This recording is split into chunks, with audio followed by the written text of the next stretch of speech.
Corona की इस महामारी के बीच एक 3 BHK घर में रहने वाले महेश जी ने एक NGO के कर्मचारी को कॉल किया और कहा कि मैंने 2 दिन से कुछ नहीं खाया है, प्लीज अगर आपके पास कुछ खाने को हो तो भेज दीजिए, बड़ी मेहरबानी होगी।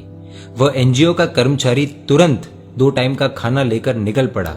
दिए गए एड्रेस पर पहुंचा, देखा कि ये क्या, बाहर गाड़ी खड़ी है, एक बाइक भी है, गमले भी है, बाहर से आलीशान घर दिख रहा है।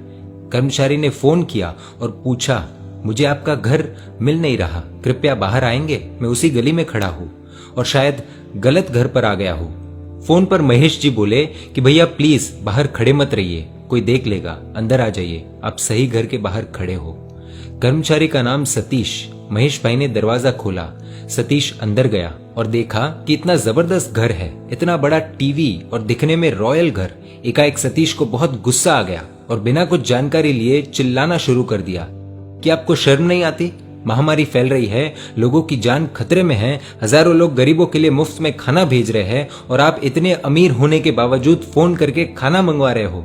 आपको जरा सी भी शर्म नहीं आई कि आप एक गरीब के लिए बना खाना मंगवा रहे हो, वो गरीब जिसके पास आज कोई काम नहीं है और ना ही घर में पैसा। महेश भाई बोले, बेटा मैं तुम्हारे बाप की उम्र का हूँ, मेरी बात सुनो।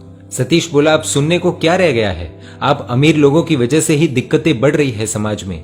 महेश भाई बोले, बेटा ऐसा नहीं है, ये घर जो तुम देख रहे हो वो हमारा नहीं है, हमने रेंट पर लिया था। सतीश बोला, मुझे ये सब नहीं जानना, ये बताइए ये खाना क्यों मंगवाया? रेंट देने के पैसे हैं और खाने के नहीं, क्या मजाक करते हो आप? महेश भाई बोले, देखो बेटा, हम 4 लोगों का परिवार है, मैं, मेरा बेटा, बहू और पोता। पत्नी कुछ साल पहले ही शांत हो गई थी। गर्मी की छुट्टियां चल रही है, इसीलिए बेटा बहू को मायके छोड़ने गया था और लॉकडाउन घोषित हुआ तो वो वही अटक गया। लॉकडाउन को 1 महीना हो गया है, मेरे पास जितने पैसे थे वो सब खर्च हो गए। बेटे से कहा था इतने बड़े घर की जरूरत नहीं है, लेकिन मेरी बात नहीं सुनी। बहू से हमेशा कहता रहा कि हमारे पूर्वज तो 4 से 6 महीने के गेहूं, दाल आदि सामग्री घर पर रखते थे, तुम भी स्टोर कर लिया करो, भविष्य में कभी ना कभी काम आएगा और सस्ता भी पड़ता है, बचत भी होती है। लेकिन बहू मॉडर्न विचारों वाली थी, उसे गेहूं पीसने पसंद नहीं, इसलिए बाजार से रेडीमेड आटा ले आती और खाना बनाती। महीने में 15 दिन तो बाहर से ही खाना आता था। बेटा हमेशा से बेटे को कहा कि घर पर कुछ पैसे नकद हमेशा रखने चाहिए, लेकिन मेरी एक न सुनी। इन्वेस्टमेंट के नाम पर सारे पैसे इधर उधर दे दिए, आज घर की तिजोरी खाली है।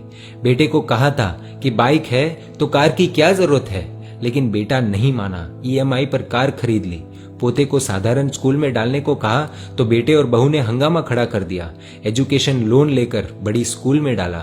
हर महीने जब पैसे भरने की बारी आती है तो घर में हंगामा खड़ा हो जाता है। रेंट भरे, किश्त भरे या ब्याज भरे, और सब भरने के बाद बचत नाम की कोई चीज नहीं।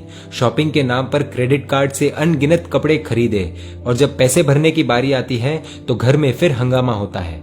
जब हम छोटे थे, गाँव में थे, खेती करते, 2 वक्त का खाना आराम से मिल जाता, परिवार के साथ वक्त बिताते, रोज माँ हमें खाना खिलाती, सिर्फ 4 जोड़ी कपड़े हुआ करते थे, छोटा सा घर था, खुश थे। आज इस शहर में इतना बड़ा घर है, लेकिन सर पर इतना बोझ है कि अब पछतावा हो रहा है कि गांव छोड़कर क्यों आए हम, और आए तो क्या लेने आए, ये दुखों का पहाड़। दिखावे वाली दुनिया में नकाब हटाओ तो हर मिडिल क्लास आदमी दुखी है, वो अपने तरीके से जी नहीं पाता। स्टेटस के नाम पर समाज ने इतना बोझ सर पर डाल दिया है। बेटा मेरी एक न सुनी, मैं इधर इतने बड़े घर में अकेला हूँ। बेटे ने एक फोन नहीं किया ये जानने के लिए कि मैं जिंदा भी हूँ या नहीं। अमीर तो अपना परिवार संभाल लेते हैं पैसों के दम पर, गरीबों को देने वाले बहुत है। हम मिडिल क्लास बाहर जाकर मांग भी नहीं सकते। बचपन में कुछ जरूरत पड़ती तो मांग लेते, शर्म नहीं आती थी। आज स्टेटस नाम के इस ढोंग ने हमारे हाथ बांध लिए हैं। बेटा सतीश, घर पर एक दाना नहीं है, इसीलिए तुम्हें फोन किया था। महेश भाई की इस दुख भरी कहानी सुन सतीश को भी रोना आ गया। सतीश बोला, आप 1 मिनट रुकिए, मैं आता हूँ। सतीश को अपने NGO से घर ले जाने के लिए कुछ राशन मिला था, वो पैकेट गाड़ी की डिक्की से निकालकर महेश भाई के हाथों में थमा दिया। महेश भाई की ऐसी स्थिति थी कि मना भी नहीं बोल पाए। सतीश बोला, यदि आपको बुरा न लगे तो एक बात कहूं, जिस समाज के लिए आप जी रहे हो वो समाज आपकी मदद करने नहीं आ रहा।